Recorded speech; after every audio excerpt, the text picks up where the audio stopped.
En Egipto, como en todo el mundo antiguo, la magia es considerada como una ciencia sagrada, una ciencia hermética. No olvidemos que el hermetismo nace en Egipto y que se basa en dos principios fundamentales. El principio de contigüidad, según el cual una parte puede actuar sobre el todo.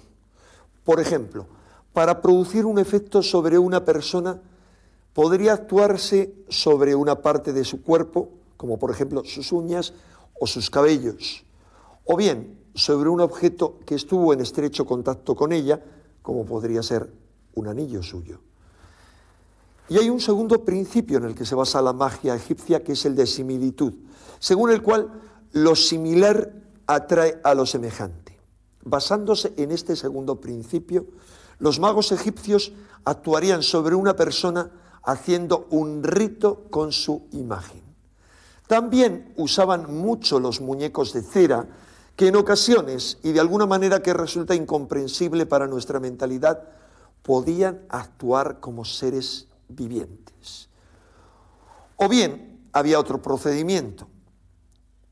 Para cargarse de valor guerrero contra un enemigo, los egipcios hacían un rito con hierro, porque este es el mineral asociado con el planeta Marte y con el dios Horus el Rojo. Por eso el mago también encarna a menudo a una divinidad concreta para producir los efectos de este dios o arquetipo celeste, como sanar, producir un daño o bien adivinar. Antes de oficiar cualquier rito, el mago necesitaba purificarse, abstenerse de la carne y del sexo durante un tiempo. Finalmente, transcurrido ese tiempo, se daba un baño lustral con agua de una piscina santa, se vestía con ropas nuevas, se ceñía la cinta del conocimiento en su frente, pintaba en su lengua la palabra Maat con una tinta especial de color verde y por último entraba en determinado tipo de trance. Un trance que implicaba una despersonalización o pérdida de su yo y que le permitía pasar por un rito de muerte simbólica y de resurrección, a raíz de la cual el mago ya no actuaba como él mismo, con su personalidad, sino como el dios al que había invocado. Por ello, era frecuente que en estos ritos el mago repitiese: no soy yo, es el dios el que actúa a través de mí o el que ordena que esto se haga. Dado que la magia capta y manipula energías sutiles, el mago funciona como un imán que atrae la energía de una esfera celeste o un plano superior, concentrándola en su persona y en su espacio mágico. De esta forma se convierte el mago en algo parecido a una batería o acumulador energético, y así puede dirigir esta energía sutil hacia un objeto o hacia una determinada situación, con el fin de producir un efecto determinado en el plano físico. Una de las operaciones más habituales de los magos egipcios consistía en atraer un espíritu o arquetipo celeste y dirigirlo hacia una imagen o estatua a fin de convertirla en una estatua viviente. Esta creencia en que se podía animar a las estatuas con un determinado tipo de energía es compartida por los iniciados de las civilizaciones más alejadas en el espacio y en el tiempo. Por poner un ejemplo, es el caso de los chamanes de la Polinesia, que cargan con la energía que ellos llaman mana una estatua, o moai, como ellos le llaman, como son esas famosas estatuas de piedra de la isla de Pascua. De esta forma, una figura sagrada aparece cargada con un poder tan sutil como inconcebible para nuestra mentalidad. Un poder que aún hoy muchos visitantes de Egipto perciben, por ejemplo, en ciertas estatuas de la diosa Sekhmet, diosa omnipotente de la magia, de la guerra y de la medicina. La ambivalencia con la que podía actuar una imagen de esta diosa, de Sekhmet, nos sugiere que la energía con la cual está cargada mágicamente la estatua de una divinidad puede ser dirigida con una intención o polaridad tanto positiva como negativa. Esta idea es muy importante. No hay una magia blanca ni una magia negra, que estén claramente diferenciadas. Al igual que la energía no es buena ni es mala, sino que el tipo de manipulación a la que puede someterse y el objetivo del rito concreto que se realiza es lo que transforma a esa energía en benéfica o en dañina. De ahí la ambigüedad de los dioses egipcios. Por ejemplo, Set, el dios maléfico y colérico de la violencia homicida que asesina a su hermano Osiris, ese Set también podía ser invocado para curar algunas dolencias y era un protector eficaz contra cierto tipo de ataques mágicos. En este documental nos adentraremos en el mundo de la magia y de los talismanes egipcios de la mano de reconocidos expertos en la egiptología.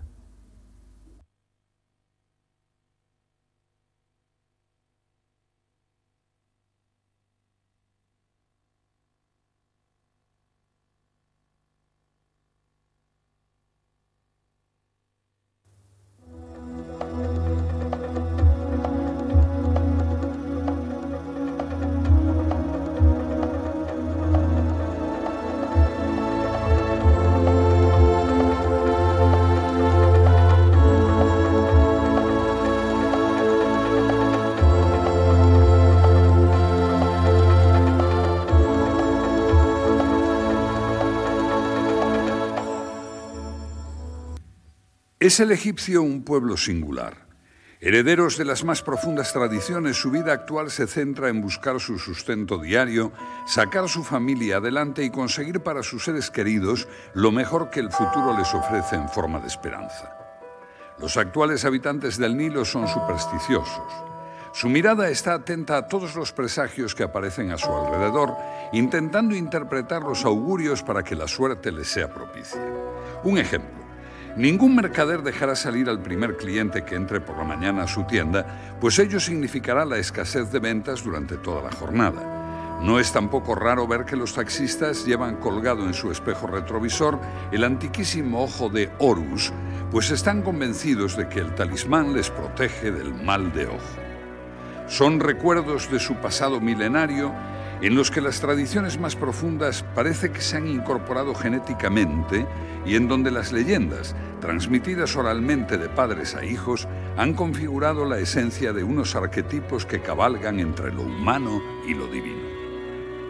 Las nuevas modas en su forma de vestir, los medios técnicos que el progreso aporta e incluso el culto a un dios nuevo que desterró a los antiguos, no ha cambiado la forma de ser de estas gentes, cuyos antepasados estudiaron las fuerzas de la naturaleza, comprendieron la necesidad de mantener el orden cósmico y basaron su vida en la interrelación del hombre con la naturaleza del cosmos. De aquella antigua religión, practicada durante más de 3000 años, queda algo más que el recuerdo, y de aquellos sacerdotes magos quedan los ecos de su magia. La cultura egipcia nutrió de conceptos a la griega y a la romana, e incluso parte de su cultura puede encontrarse en nuestra propia civilización actual. Son muchísimas las frases que pronunciamos a diario y que pertenecen a nuestro acervo cultural que provienen del antiguo Egipto. Algunas son meras anécdotas. Por ejemplo, el nombre de la cerveza se decía Henneket y, como todos ustedes saben, hoy es el nombre de uno de los grandes imperios de la industria cervecera. Por otro lado, otra gran empresa, dedicada en este caso a los pañales de niños, han adoptado la forma del hipopótamo, que precisamente en el antiguo Egipto correspondía al dios Toeris, el dios que favorecía el nacimiento, el crecimiento y el desarrollo personal de todos los niños. Son meras anécdotas, pero en cambio existen otras que las pronunciamos, como decía antes, a diario y que no conocemos su procedencia, aunque sabemos que provienen del antiguo Egipto. La diosa Isis, la gran diosa madre, estaba relacionada con una estrella, con la estrella de Sirio, la estrella más brillante de todo el firmamento. Como todos ustedes saben, Por el movimiento de la Tierra existen estrellas que suben y bajan por el horizonte y que a lo largo del año quedan sin poderse ver. En el caso de Sirio el periodo era de 70 días. Después de estos 70 días, la estrella volvía a aparecer por el horizonte y marcaba precisamente la época de las crecidas del Nilo. Por supuesto, muy bien recibida por todos los egipcios, ya que marcaba toda la riqueza a la hora de los cultivos y, por supuesto, de las cosechas. Pues bien, el cómputo que tenían los antiguos egipcios era, para medir el tiempo anual, era de 12 meses de 30 días cada uno, distribuidos en 3 estaciones de 4 meses cada una. Esto sumaba un total de 360 días, a los que luego añadían otros 5 para sumar los 365 días del año. Estos 5 días, que luego se llamaron por los tolemaicos, por los griegos, los días epagómenos, eran los días que antecedían al orto helíaco de Sirio en el horizonte. Eran días nefastos, eran días que la gente no salía a la calle porque podía ocurrir cualquier tipo de desgracias. Pues bien, estos 5 días, para la cultura popular egipcia, los llamaron de una forma que nosotros los seguimos llamando hoy. Y voy a explicar por qué. Sirio, relacionado simbólicamente con la diosa Isis, pertenece a una pequeña constelación que es la constelación del Can Mayor, la constelación del perro. El perro que acompaña en el horizonte también a la figura del cazador, un cazador que, como también muchos de ustedes conocen, tiene en su cinturón las 3 estrellas estas famosas de Al-Nitak, Al-Nitam y Mintaka, que corresponden o son conocidas por todo el mundo por las estrellas del cinturón de Orión. La figura del cazador estaría relacionada con Osiris, mientras que la figura del Can Mayor, la figura del perro, estaría relacionada con Isis. Pues bien, estos 5 días que antecedían al orto helíaco de Sirio, los antiguos egipcios lo llamaban los días del perro. Hoy en día nosotros no nos estamos refiriendo a que los perros ladran o aúllan por las calles. Nos estamos refiriendo a aquellos 5 días que en la magia del antiguo Egipto eran días relacionados con las desgracias. Y por eso, cuando nosotros decimos hace un día de perros, nos estamos refiriendo a algo puramente emocional y sentimental, mucho más que la parte física de este cánido. Según el historiador griego Heródoto, Egipto era un don del Nilo. Sin embargo, antes del nacimiento del río y antes de que los primeros rayos de sol inundaran sus orillas, se había producido la creación. El dios Atum-Ra, que había permanecido sumergido en las aguas primordiales, el Num, se masturbó e ingirió su propia semilla de vida, pariendo a Shu, el aire, y a Tefnut, la humedad. Esta pareja concibió a otros 2 dioses, Geb, la tierra, y Nut, el cielo.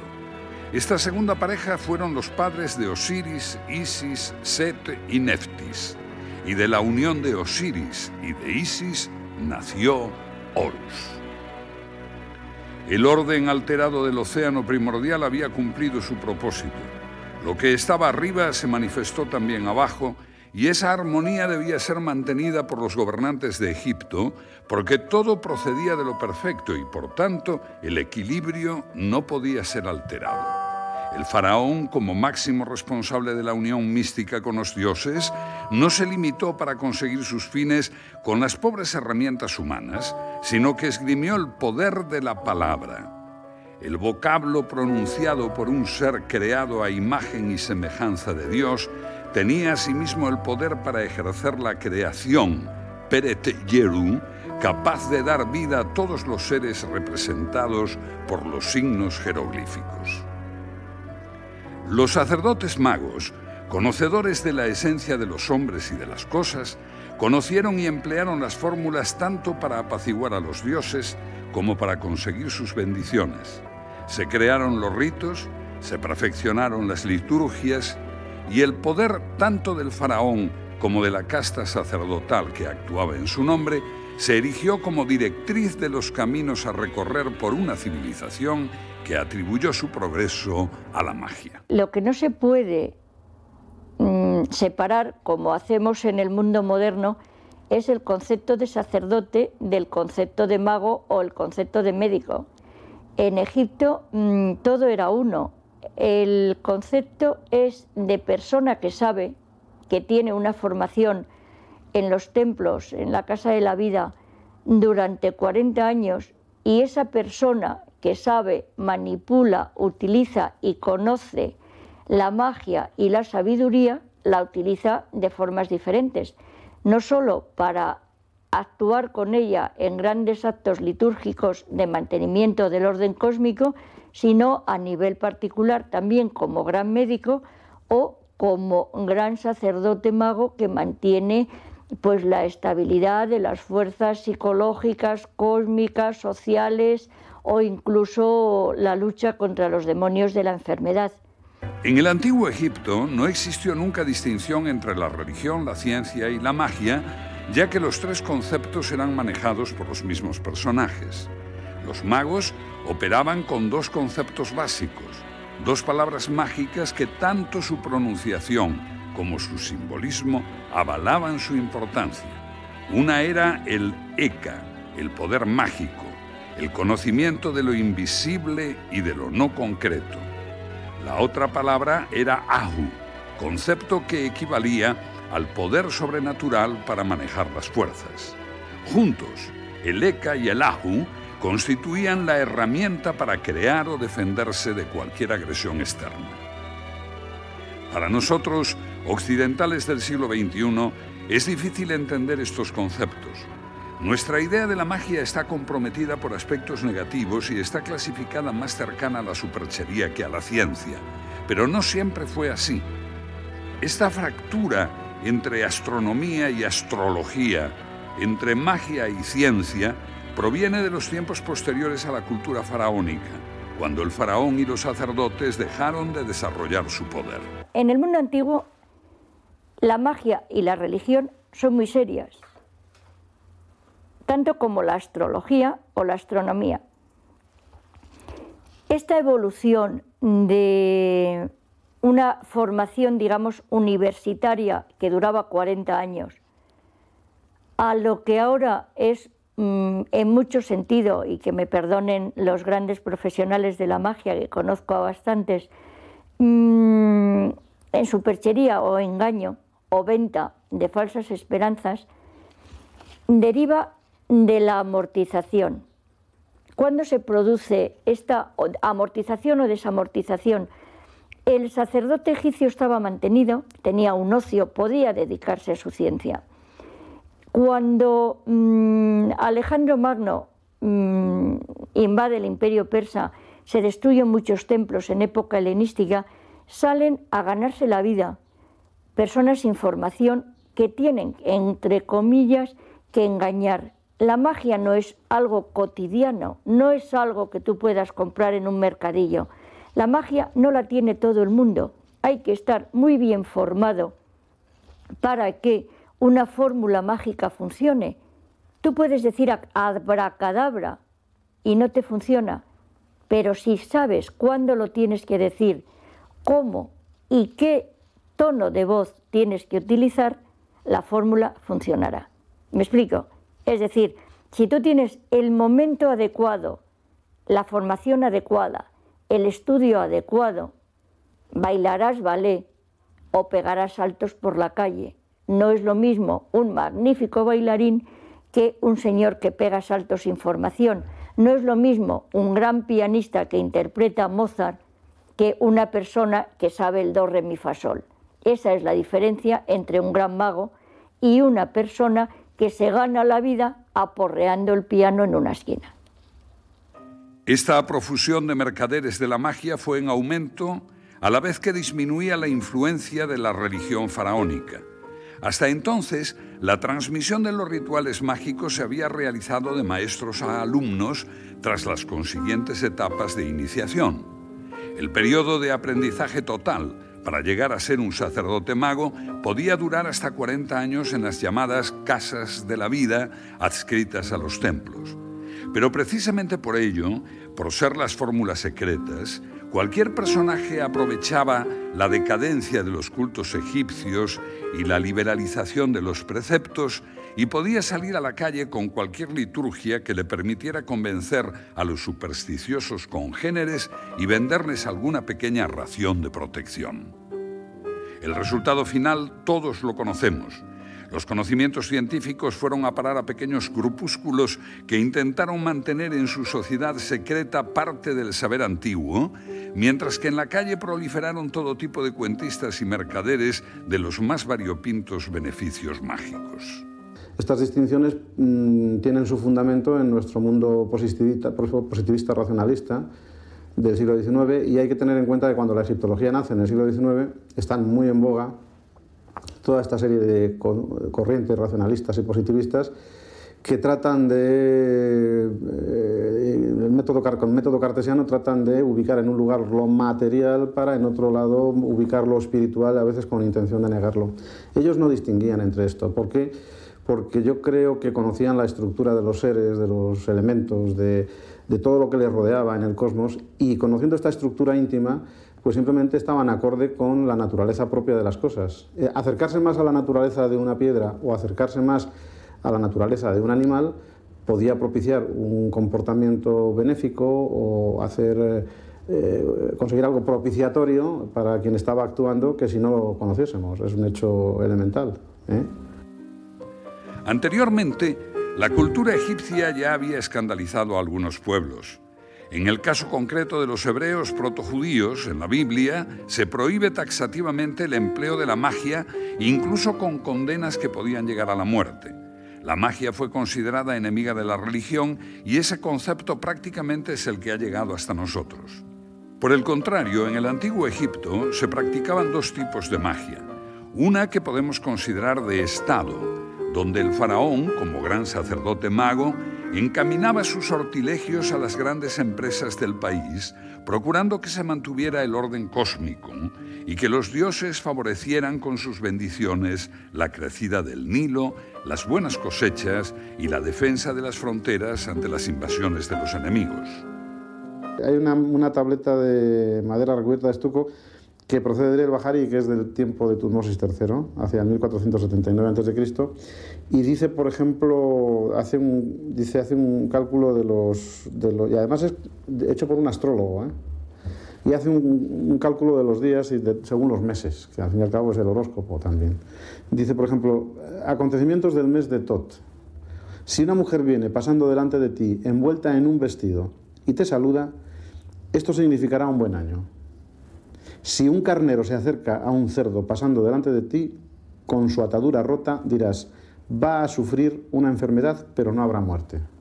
Es decir, pero esto además tenía que pasar durante el mes de Tot. Luego, la influencia de los astros, la influencia de Venus. Dice, quien ha nacido cuando Venus se encuentra en ascendente será un hombre afortunado. Será el primero en la casa de sus padres y mucha gente lo acogerá honorablemente a causa de su buen carácter y le conseguirán cosas útiles. Hoy sabemos que los que rigen el signo de Venus, pues es gente efectivamente de formas suaves, favorables a la muerte, igual, gente simpática, que se hace valer, que tiene buen trato. Ellos ya lo captaban por el estilo, o sea que tenían todo esto. La influencia de Mercurio, la de la Luna. Hay una cosa, el título de tratado, hay un título de un tratado, por ejemplo, dice los libros de conocer los eclipses de la Luna conforme a los nuevos escritos, conocer las divisiones de los meses y conocer los meses en los cuales la Luna es favorable. Y dice una predicción, dice, si hay eclipse de Luna durante el cuarto mes de Ajet, deberás decir al respecto, el príncipe mandará un mensaje al príncipe. Si la Luna está en eclipse en el mes de Peret, en el mes de la estación de Peret, significa que habrá una gran hambruna en el país entero y todo el país sufrirá. Si la luna está en eclipse en el segundo mes de Shemú, deberás decir al respecto, el príncipe del país del sur será hecho prisionero y el ejército caerá bajo las armas. Esta magia de protección estuvo presente desde los tiempos más remotos. En la paleta de Narmer, rey de la primera dinastía, podemos ver al faraón sujetando la cabellera de los enemigos. Era un ritual mágico donde la atadura significaba la sujeción de su voluntad a favor del monarca. En innumerables relieves de templos y tumbas podemos apreciar cómo las cintas y las cuerdas mantienen atados a todos los rivales que potencialmente pudieran hostigar la paz del Nilo. Aparentemente se trata de un apresamiento físico, de una inmovilización práctica de las extremidades de los cautivos. Sin embargo, por papiros que han llegado hasta nosotros, sabemos de la enorme carga mágica que conllevaba esa representación. La magia de la atadura no solo era practicada contra los enemigos, sino que también para intentar obtener, por ejemplo, los favores de la persona amada, se acudía a ella. Se ata con un nudo. Se ata a la persona amada con un nudo. Lo único que tenemos que hacer es hacer una figura de la persona amada, saber la forma exacta de pronunciar el conjuro y el rito, y eso no lo puede hacer todo el mundo. Pero si cogemos una lámina con la figura de la persona amada, la rodeamos, la atamos con un hilo rojo y la ponemos en nuestro corazón, posiblemente por similitud y por proximidad consigamos traerla hacia nosotros. De la misma forma que un amuleto nos protege y nos ayuda, la continuidad de nuestro amor con la imagen que llevamos en nuestro corazón podrá traer a la persona amada.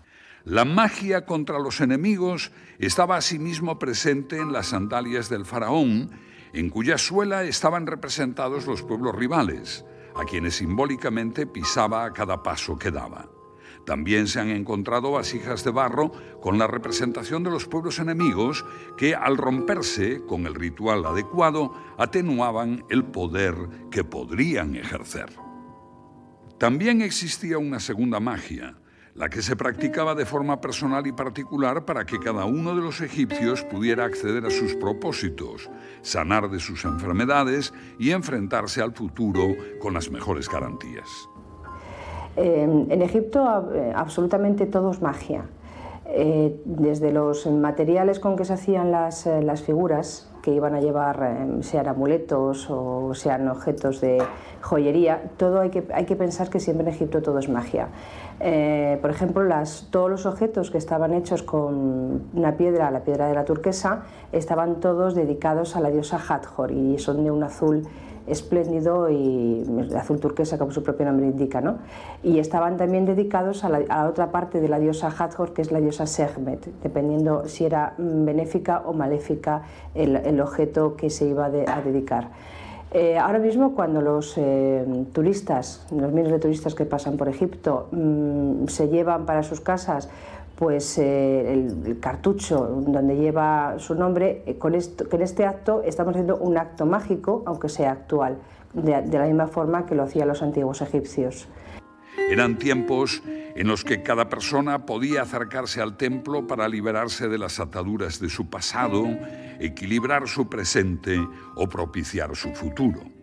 La religión marcaba no solo las ceremonias de culto, sino que afectaba cualquier actividad de la vida diaria.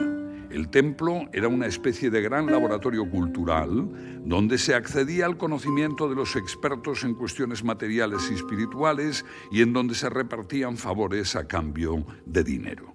Una cantidad económica para el mantenimiento del culto que se pagaba de buen grado como contrapartida al beneficio en la salud, el dinero o el amor. Entonces, a nivel de magia privada, no macromagia, no aquello que tenía que hacer el rey en los templos para propiciar que la divinidad bajase, que el río creciese, que el sol saliese, etc., era lo que a la gente le inquietaba. ¿Y qué le inquietaba? Le inquietaba la salud. Por ejemplo, pues sí sabemos y tenemos conocimiento que, aparte de los médicos, pues había otros sacerdotes, que eran los sacerdotes de esa Sekhmet, que estaban más cerca del curandero que del médico, en nuestros términos actuales, porque eran gente que, aun conociendo las medidas profilácticas que había que tomar y teniendo conocimientos de medicina, pues sin embargo acudían mucho más a la conjuración de la diosa Sekhmet, que pensaban que era la que podía propiciar, o sus enviados más bien, las flechas de Sekhmet, los que enviaban las enfermedades. Entonces, esta es una de las cosas. Otras cosas que les inquietaban, pues por ejemplo, eran los amores. Pues evidentemente había conjuros para conseguir que la persona a la que tú querías y ella no te quería, pues que te quisiera a ti. Contra los enemigos, no tanto para destruirlos como para protegerse contra ellos. Otra preocupación constante de Egipto es, desde luego, el problema de las picaduras y mordeduras de serpientes, de escorpiones y de este tipo de animales que son muy frecuentes y eran muy frecuentes allí. Entonces, cualquier peligro o cualquier necesidad que el hombre sentía, trataba de conjurarlo o bien cerca de los dioses haciendo peticiones o bien a través de la magia. Los fastuosos rituales, las grandes concentraciones de peregrinos en épocas señaladas y los multitudinarios festejos para la advocación de cualquier dios estaban impregnados de magia. Se pretendía activar los poderes ocultos para conseguir los grandes fines sociales. Los sacerdotes magos, a la par que científicos, mantenían y alimentaban las dudas en la población sobre un futuro incierto, gestionando con ello todo tipo de liturgias propiciatorias. La fiesta de Opet era situada en el calendario anual justo antes de que se produjera la crecida del Nilo, dando origen a la creencia popular de que los rituales mágicos celebrados en el templo de Karnak habrían servido para que los dioses otorgaran sus bendiciones en forma de agua. La magia en el antiguo Egipto era una práctica democratizada. Es cierto que los amuletos y los talismanes que portaban en vida o en muerte los faraones estaban fabricados con oro y piedras preciosas, mientras que los encontrados en tumbas humildes fueron de madera y de cerámica, pero todos tenían el mismo significado y todos pretendían actuar con idéntico destino. Al mal de ojo, como tenemos en este grabado antiguo, se le ataca para romper su poder. Se le ataca con puñales, con cuchillos, con horcas, le atacan los animales que tienen poder, como el escorpión o la serpiente, o también podemos anularlo. Le anulamos cortando la mirada mágica. La única forma que tenemos para cortar la mirada mágica es taparle los ojos al mago. Lo rompemos o le enseñamos el pompis.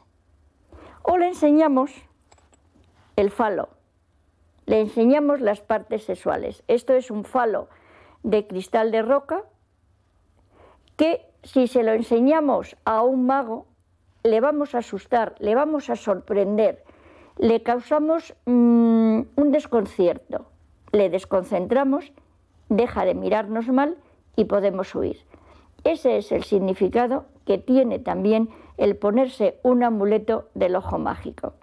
O le enseñamos los amuletos fálicos, o le enseñamos el pompis, como en esta figura que permanece en los belenes, se llama caganet en Cataluña, es una figura popular que ha permanecido en la magia popular sin saberse su significado. Se utilizaba tanto en Egipto como en Grecia, como en todo el Próximo Oriente, como también en Roma. Los amuletos eran objetos naturales, de origen animal, vegetal o mineral, a los que se atribuía una serie de poderes. Por otro lado, los talismanes eran también objetos, pero en este caso fabricados con una forma, unos colores, una finalidad precisas, partiendo de una materia prima natural, o bien empleando materiales prefabricados como vidrio o cerámica. Esto es el lapislázuli. Si utilizamos el lapislázuli solamente como piedra natural, sin forma, sería un amuleto. Si yo le doy la forma de huevo como este que tengo en la mano, es una piedra mágica que, en función de su poder mágico como lapislázuli, significa vida, pero he reforzado esa forma de mágica con la forma de huevo, que todavía significa más eternidad, vida o continuidad de la vida mágica. Normalmente se pone un huevo en las tumbas para significar esa continuidad de la vida que significa un huevo y la inmortalidad. Si lo reforzamos con la piedra, tenemos una piedra mágica o amuleto de lapislázuli en forma de huevo que significa inmortalidad. Todos ellos eran sometidos, tras su elaboración, a una serie de rituales mágicos para otorgarles vida. Es por ello por lo que los antiguos egipcios, e incluso nosotros mismos, cuando nos enfrentamos a alguna estatua original, sentían que la figura de piedra estaba viva, con comportamientos idénticos al dios que representaban. Todas estas, a veces mucha gente vemos que pasa por Egipto y va a ciertos templos invocando los antiguos dioses. Y como no sabemos realmente qué es lo que hacían con esas invocaciones, porque las piedras se cargaban de una forma mágica, y las piedras de los templos muchísimo más por la cantidad de rituales que diariamente se hacían allí, todos estos templos siguen estando cargados, aunque ahora mismo ya no se sigue haciendo el culto. De esta forma, cuando mucha gente pasa por Egipto y va, por ejemplo, a la capilla del templo de la diosa Sekhmet, que está en Karnak, y empieza a hacer allí ciertos rituales, ciertos cánticos, le llevan incienso, como yo he visto en algunas ocasiones, a mí realmente se me ponen los pelos de punta, porque realmente esa estatua sigue estando cargada. Y si la estás dando con estos rituales que la gente no sabe muy bien qué hace, la estás dando fuerza de nuevo. Y claro, después salen del templo, se les tuercen los tobillos, se les pierden las maletas, en fin, que a verlas haylas, ¿no? Y con estas cosas hay que tener muchísimo cuidado. Según los sacerdotes egipcios, en documentación que nos ha llegado por los jeroglíficos de tumbas y papiros, la magia funcionaba siguiendo dos principios básicos. El principio de contigüidad afirma que cualquier acción sobre una parte afecta al todo. Por ello, si aplicamos la magia sobre la prenda de un individuo, sobre un pelo o una uña de él, afectaremos a toda la persona. La representación en un muñeco y las acciones a las que podemos someterle tendrían como resultado las mismas acciones en cuerpo físico o espiritual. El otro concepto es el principio de similitud, según el cual lo positivo llama a lo positivo, lo negativo a lo negativo y cualquier cosa atrae a su semejante. Un ritual que tuviera la presencia de un trozo de hierro que simbólicamente representa al planeta Marte, alimentaría el ardor guerrero de los combatientes ante la batalla y les protegería de las armas de este material esgrimidas por sus enemigos. También se empleaba la magia utilizando como talismán la figura de un escorpión que simbolizaba la protección de la diosa Selkis, precisamente para evitar la mordedura del animal. El talismán llevaba la fuerza aplicada a la materia, otorgada por ceremonias impartidas por los grandes sacerdotes. De igual forma que el sonido se transporta por las ondas, incidiendo con fuerza en el lugar donde chocan, que en ocasiones produce hasta la rotura de cristales, los jeroglíficos significaban la concreción de la magia de la palabra. Pronunciar la palabra vida implicaba una invocación a la vida. La palabra equilibrio debía producir tras su pronunciación un estado de justicia. Y las fórmulas recitadas en la intimidad de templos y tumbas debieron producir los efectos buscados por los que detentaban el conocimiento de estas técnicas secretas. Pero, según nuestra moderna racionalidad, ¿tenían algún tipo de resultado estas prácticas mágicas? Yo, en este sentido, quiero decir públicamente que creo en esos poderes, porque además los he visto utilizar y yo he utilizado algunas veces empíricamente algunas formas de magia y puede funcionar. Entonces, lo que sí digo siempre es que hay que tener mucho cuidado cómo uno toca la flauta, como el burro de la fábula, no sea que tenga por casualidad funcione y abramos la puerta con un ábrete sésamo que luego no podemos cerrar. Alrededor de la magia, los magos desarrollaron una prolija colección de complementos donde algunas recetas recogían la mezcla de diferentes productos que, convenientemente combinados, conseguían los fines para los que fueron creados. Por ejemplo, una poción amorosa. Coge un poco de cabello afeitado de la cabeza de un hombre que haya muerto de muerte violenta. Junta los cabellos con 7 granos de cebada que hayan sido enterrados en la sepultura de un hombre muerto. Los mezclas con 10 OIP, que es una medida, a veces con 9, de semillas de manzana. Agrega a todo ello sangre de un gusano de un perro negro, con un poco de sangre de tu segundo dedo, el del corazón de tu mano izquierda, y con tu esperma. Mézclalo todo junto y ponlo en una taza de vino a la que agregarás 3 utej de los primeros frutos de la vendimia, antes de que los hayas probado y antes de que los hayan recogido. Pronuncias esta invocación 7 veces y haces que la mujer lo beba. Atas a tu brazo izquierdo la piel del parásito, ya dicho, con una banda de visus, que era un tejido. Existen papiros que recogen algunas de estas pócimas que tanto los antiguos sacerdotes como los actuales investigadores del tema esconden para que sus propiedades no estén al alcance del neófito, que podría ser el primer afectado por un uso desconocido o inadecuado. Todas las fórmulas de Leo evidentemente salen de colecciones de papiros bien contrastadas, bien traducidas y correctamente hechas. Yo no es que crea ni deje de creer, puesto que yo la actividad, la recopilación de todo este material en mi libro tiene un sesgo científico que es la primera cuestión que me mueve. Pero sí he tomado la precaución de no poner todas las fórmulas completas. ¿Por qué? Porque hay veces que las armas las carga la cabeza del individuo y entonces lo que no sabemos es hasta qué punto alguien muy convencido de que está haciendo algo absolutamente correcto, pues podría obtener cosas que se me escapan. Yo lo único que quiero es ilustrar, no quiero ilustrar, quiero ilustrar, lo que no quiero es formar aprendices de mago, de ninguna manera.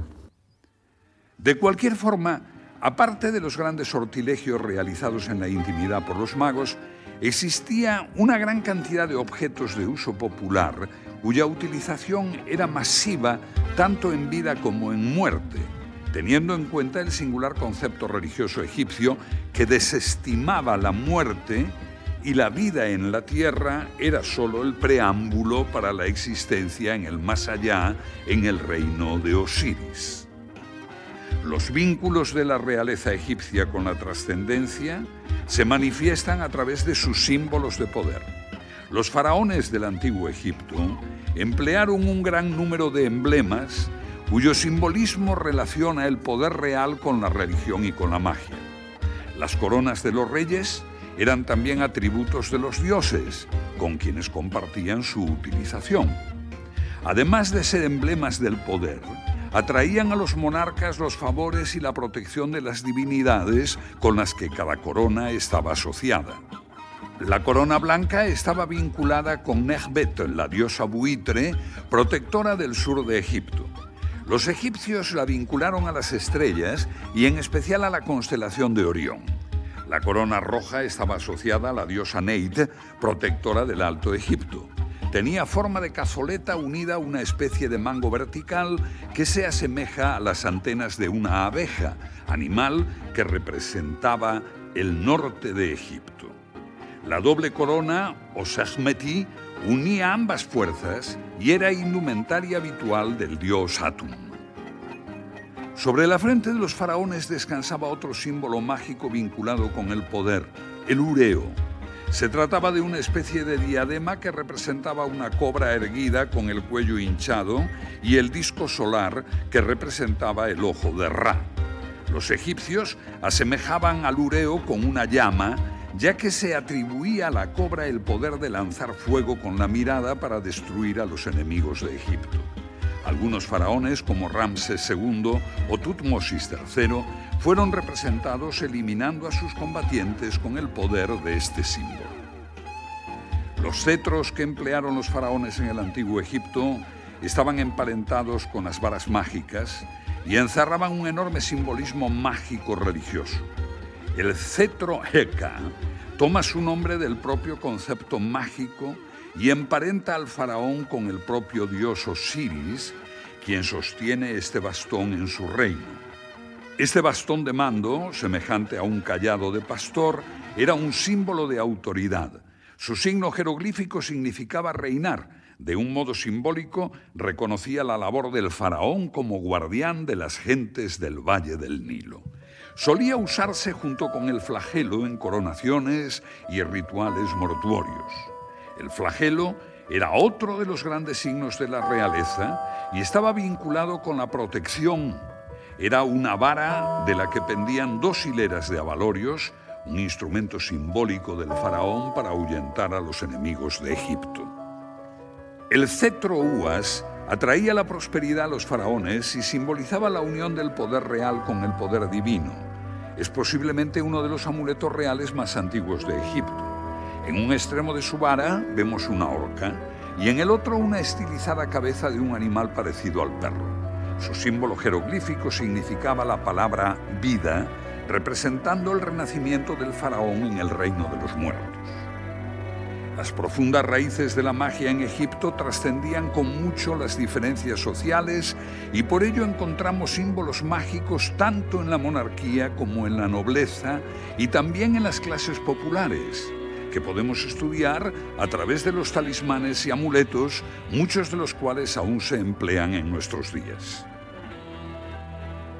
Un amuleto es cualquier objeto natural empleado para apartar el mal y atraer el bien, y encontramos un gran número de ellos en la tierra de los faraones desde las épocas más remotas. Los más antiguos estaban hechos de esquisto verde. Algunos de ellos eran representaciones de animales elaborados para la protección de los difuntos en sus tumbas y se colocaban sobre el pecho de la momia para ayudarles a renacer en el más allá. También encontramos desde tiempos muy remotos amuletos en el mundo de los vivos, especialmente vinculados con la medicina. Los habitantes del Valle del Nilo tenían por costumbre llevar consigo alguna representación de la zona de su cuerpo que les causaba una dolencia, creyendo que esta práctica ayudaría a su curación. A lo largo de la historia egipcia existió una gran variedad de amuletos, muchos de los cuales conocemos a través de los vendajes de las momias, sobre los que eran colocados como ayuda al renacimiento del difunto. La elaboración de estos símbolos mágicos dependía de las posibilidades económicas de su propietario, por lo que encontramos una enorme variedad de materiales que van desde la arcilla hasta el oro. Aunque nada era fruto del azar, cada metal, cada piedra, cada color eran combinados minuciosamente, transmitiendo cada uno de ellos un significado distinto. De todos los amuletos del antiguo Egipto, el Anka es sin duda el más conocido. Era el símbolo de la vida, del aliento vital. Tengo aquí un ejemplar comprado en Egipto. Es solamente el signo jeroglífico que significa vida. Es decir, si tú crees que esto es una pila que produce vida, obviamente lo llevarás siempre. O te lo pones colgado al cuello, o lo pones a la momia, o se lo pones al faraón o a los dioses en la mano. La palabra vida es si vida continuamente está produciendo continuamente vida. Si esto lo cargas de vida, es una pila que te está produciendo el efecto vida, vida, vida, vida continuamente. Si se lo pones a un difunto, estás diciendo que ese difunto no está muerto, sino que está cargado con la energía de la pila voltaica que tienes en la mano, que es el amuleto que significa vida. El escarabeo fue otro de los amuletos más utilizados y aún se emplea en la actualidad como símbolo de buena suerte. Los escarabajos, en el antiguo Egipto, estaban relacionados con el dios Khepri, que representaba el sol naciente, y que cada noche deben morir para renacer al día siguiente. Por ello simbolizaban el renacimiento y la regeneración. Como símbolo de resurrección, se colocaban en el interior de las momias, ocupando el lugar del corazón del difunto. Uno de los grandes amuletos del antiguo Egipto es el escarabajo, un dios que tiene un origen realmente interesante. Todo proviene de unas pequeñas islas que están situadas en el Nilo a la altura de la ciudad actual de Asuán y que tienen la advocación del dios, un dios primigenio, el dios Junum. El dios Junum, con cabeza y cuernos de carnero, era el patrono de los artesanos. Era el dios que construyó los huesos de Osiris y por tanto era el patrón de todos aquellos que hacían trabajos manuales relacionados con la piedra y relacionados con la construcción. El dios Junum fue el creador también de Ra, porque fue el encargado de hacer el huevo de arcilla del que nace Ra. Cuando nace Ra, lógicamente, con sus rayos de sol inunda todo Egipto y le da la vida que todos los días gozaban aquellas gentes. Pues bien, hay un pequeño animalito, tanto en Egipto como en muchísimas partes del mundo, que es el escarabajo. Es el animalito que antes se levanta de todos los demás por las mañanas. Y es también un animal que hace cotidianamente una cosa que nosotros llamamos una pelota, por eso se le conoce con el nombre de escarabajo pelotero. Es una pelota que hace juntando su saliva, su humedad, con arcilla, y a esa pelota le va incorporando pues todas las semillitas y toda la comida que va consiguiendo al cabo del día, y rodándola la hace llegar a su madriguera.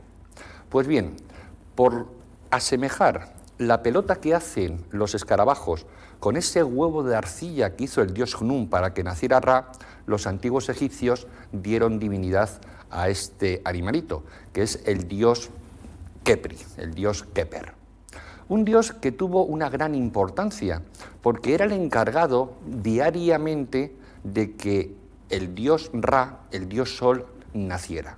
Para los antiguos egipcios el día de mañana no era una cosa que, como nosotros hoy en día entendemos, va a suceder, sino que todo dependía de que el dios, que diariamente moría cuando se ponía por el horizonte, pues pasara una serie de pruebas por los mundos de ultratumba, por el mundo oscuro, vencer en su pelea con la serpiente Apophis para volver a nacer al día siguiente. Todo este deambular nocturno está recogido en los famosos llamados textos de las pirámides, donde vemos el libro de las horas, el libro de las puertas, el libro de la Duat, el libro de los muertos. Pues bien, Khepri, el escarabajo, es el que ayuda a Ra a nacer. Hoy en día todos los turistas que visitamos Egipto, cuando compramos escarabajos como este para regalar a nuestros amigos, lo que le estamos diciendo es que gracias a este talismán es posible que todos sus ilusiones, que todos los propósitos, que todos los proyectos que estén en el futuro se puedan llevar a cabo en buen fin. Proyectos tanto sentimentales como emocionales, incluso también, por supuesto, proyectos relacionados con la parte profesional y con el dinero. Un escarabajo que ocupaba la parte del corazón de la momia era el encargado del renacimiento y, por tanto, sería el encargado de que todo lo que deseamos en la vida se nos pueda cumplir. También vinculado con la resurrección encontramos el pilar Djet, que es el signo de Osiris por excelencia, ya que representaba su columna vertebral. Este símbolo protege a los vivos mágicamente de la muerte y ayuda a los difuntos en su viaje hacia la otra vida. El pilar Djet también estuvo relacionado con la monarquía, siendo un símbolo de estabilidad y continuidad del poder. Otro de los amuletos más populares del Egipto faraónico fue Uludhat, más conocido como Ojo de Horus. Este talismán era un signo de protección contra el mal de ojo, además del más importante amuleto para la fuerza, la vitalidad y la salud. También actuaba como protector de ultratumba para los difuntos. El ojo de Horus solía dibujarse en papiro y colocarse junto con las vendas en las zonas de las incisiones derivadas de la momificación. Es el ojo del invidus, es el ojo del envidioso. Y para entender la protección del ojo hay que manejar un concepto mágico, que es una palabra que es apotropaico. Apotropaico significa al mismo tiempo lo que protege y lo que actúa contra lo que nos ataca.